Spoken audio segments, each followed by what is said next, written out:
conquête de la souveraineté passe avant tout par l'exploitation des ressources nationales au profit de nos populations.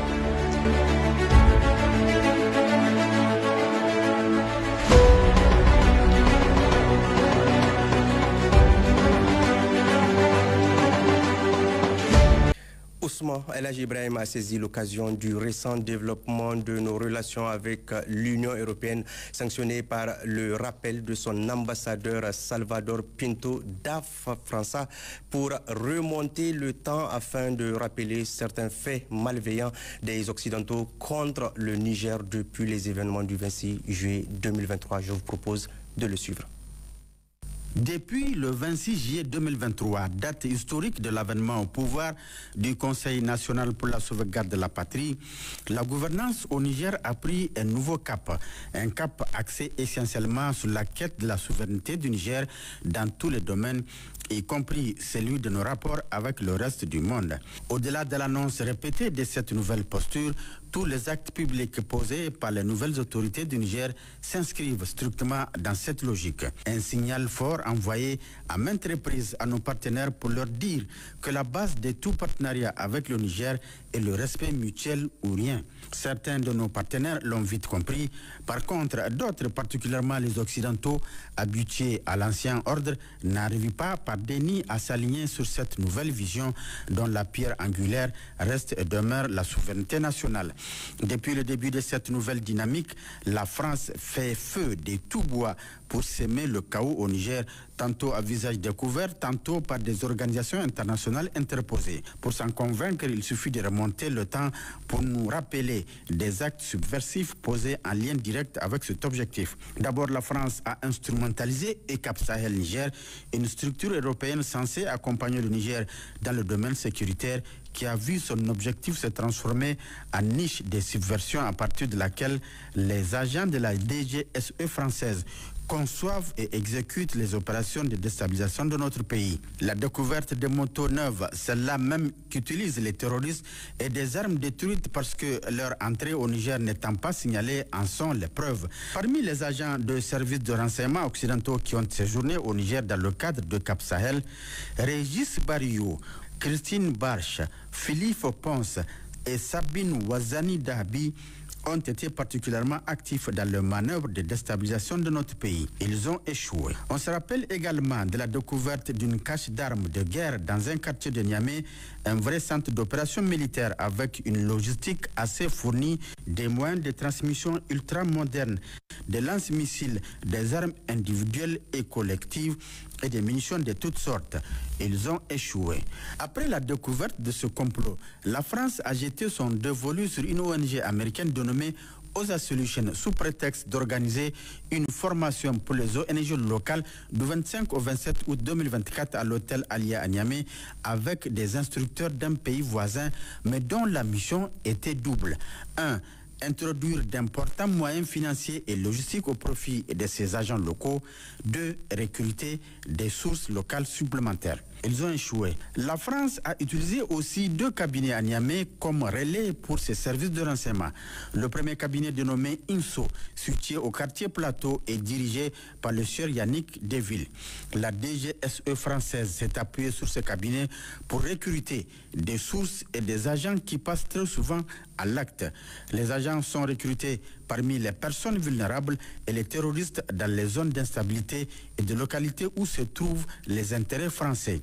Mais depuis leur départ, les services de renseignement français ont perdu le contact avec une grande partie de ces sources, puisque le directeur de l'INSO, Yannick Deville, ainsi que sa femme chargée de la formation en sécurité dans le même cabinet sont actuellement bloqués en France.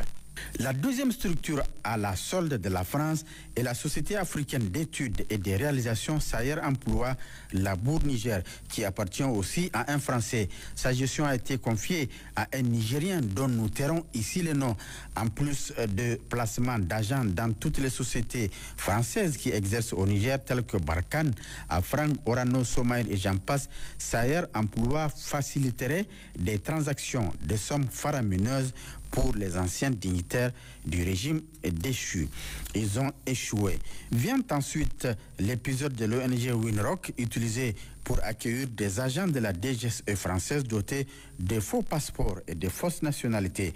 Des fraudes de ce genre ont été découvertes à l'aéroport international Jori Hamani de Niamey et les fraudeurs aussitôt expulsés de notre territoire. Ils ont échoué. En fin de l'année 2023, les circonstances troubles de l'enlèvement par les terroristes d'un véhicule Land Cruiser Station Wagon de l'ONG française Médecins sans frontières rempli des produits pharmaceutiques à destination de Mangaise, région de Tillabéri, puis retrouvé 2 semaines plus tard au même endroit, mais vidé de sa cargaison, soulève aussi des interrogations sur des présumés appuis de cette ONG aux terroristes dans cette région. Le 13 mai 2024, d'importantes quantités de vivres destinés à la vente à prix modéré et à la distribution gratuite ciblée aux populations de Banibangou, région de Tillabéri, ont été interceptés par les terroristes. Par une coïncidence quelque peu douteuse et suspecte, dans un premier temps, c'est un véhicule de l'OPVN transportant des vivres pour ces populations qui a été intercepté, puis quelques minutes plus tard, 2 camions du Programme alimentaire mondial PAM se sont retrouvés au même endroit où ils ont été également interceptés par les terroristes. Ces derniers ont emporté ce jour-là 25 tonnes de mil OPVN, 45 tonnes de riz et 22 tonnes de haricots appartenant au PAM. S'agit-il d'un ravitaillement déguisé pour les terroristes par le PAM? Qui a informé les terroristes du mouvement de ces camions puisqu'ils ont demandé aux chauffeurs de l'OPVN arrivés le premier sur le lieu pourquoi le mil alors qu'on leur a annoncé du riz et du haricot? Ces questions méritent d'être posées au regard de ce concours de circonstances. Le récent développement de nos rapports avec l'Union européenne vient encore nous rappeler que des manœuvres sournoises dont l'unique objectif est la déstabilisation du Niger continue. Vous l'avez appris sur nos antennes, l'ambassadeur de l'Union européenne, Salvador Pinto da França, a pris sur lui la responsabilité de se substituer aux autorités nigériennes pour demander et obtenir au nom du Niger, sans aucun mandat, une aide humanitaire d'un montant d'1,3 million € qu'il a justifié par les conséquences des récentes inondations au Niger. Certes, une aide obtenue au nom du Niger, mais pas pour le Niger. C'est une affaire savamment montée par les diplomates européens pour se transformer en biaiteur professionnel et distribuer à sa guise le montant obtenu sans s'encombrer d'usages diplomatiques en pareille circonstance. Dans de telles conditions, la réaction de nos autorités a été immédiate. En plus de la demande de son rappel, le Niger a commandité en même temps un audit sur la gestion des fonds que l'ambassadeur a encaissés.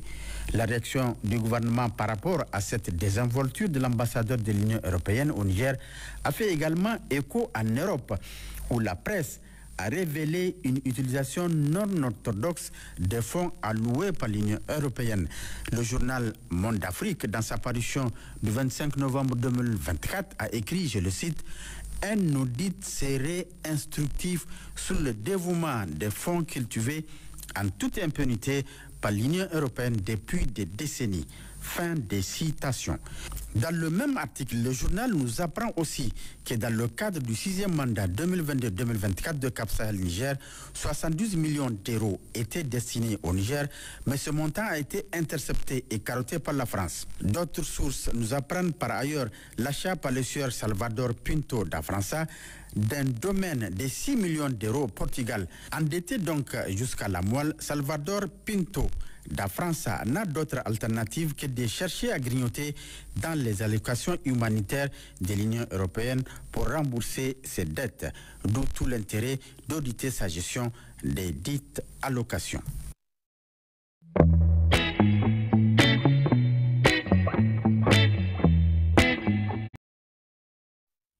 Soyez les bienvenus.